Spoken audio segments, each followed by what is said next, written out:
Today, let's discuss something new and different. And in order to do so, let's start by asking ourselves, what did we eat for lunch yesterday?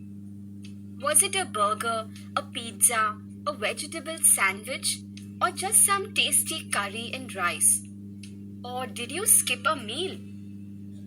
Well, we all keep wondering what should we eat to be healthy and fit. But don't worry, in the next 5 minutes, we will try to give you all a complete picture about nutrition. Yes, you heard me right. We all come across this term quite often, but fail to understand the true meaning of it. So without any further delay, let's get started. Every living organism needs energy. Isn't that true? We see animals like cows grazing in the fields. Then another example is that we humans have food 2 to 3 times in a day. Now all this food we eat is to obtain energy in the body. So we can say that food is the fuel required by the body to function properly and for the living organisms to survive. Humans perform all the day-to-day activities like walking, exercising, playing sports, dancing, climbing, etc. by using the energy obtained from the food they eat. But besides all these, do you all know that the body also requires energy even when we do not perform any physical activity? Like say just sitting around doing nothing, sleeping or meditating. This is because that energy is required by the body for biological processes which continuously occur in the body, like breathing or beating of the heart. Therefore, to produce energy, food is the basic requirement for everyone. We as humans have a variety of food available to us to eat. The most simplest form of food is glucose. Here we say simplest form of food because our body can absorb glucose quickly and provide instant energy. We all know that sportsmen and athletes depend on this glucose syrup for instant energy. Also, a glucose drip is given to patients in the hospitals as they too need this instant energy.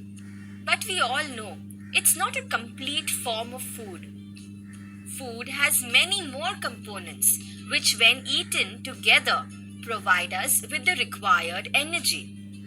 Let's see what our daily diet looks like.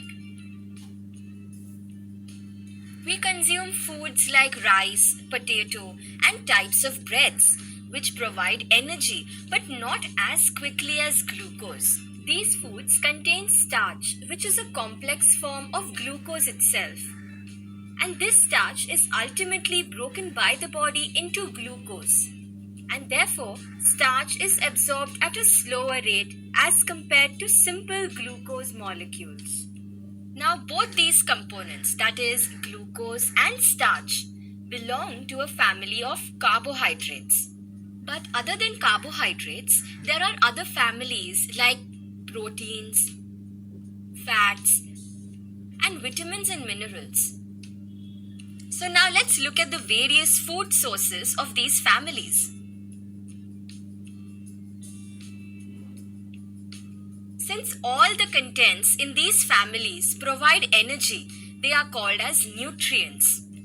When all these nutrients are present in some form in our diet in the right quantity, we call that diet to be a healthy and well-balanced diet. And the process of consuming all these nutrients and using them for the growth, maintenance and repair of our body is called as nutrition. But what if all these nutrients are present in an imbalanced form in an individual's diet? That is, if the nutrients are in insufficient quantities, we say that the person is suffering from undernutrition. But on the other hand, what if any of these nutrients are in excess quantities? We say that it's overnutrition. Now, both these terms for an imbalanced form of nutrition in one's diet can be collectively termed as malnutrition. But commonly, we consider undernutrition as a major aspect of malnutrition. Besides this, we all have heard the term deficiency. Now, deficiency occurs if an individual fails to meet the daily requirement of only a particular nutrient. Thus, it is very important for all the nutrients to be present in a balanced quantity in our diet for a healthy and happy life. So, as promised, we did give you all the information you need about a healthy diet. But just so you know, our food eating habits have given rise to some unusual myths related to nutrition. Like, for example, some people say that skipping breakfast helps you to lose weight. But the fact is, research shows that breakfast skippers tend to overeat during the day. So don't go by the logic that by skipping a meal, you tend to consume less food. So now, since we have busted this well-known myth with a very important fact, we would like to tell you only one thing. Eat well.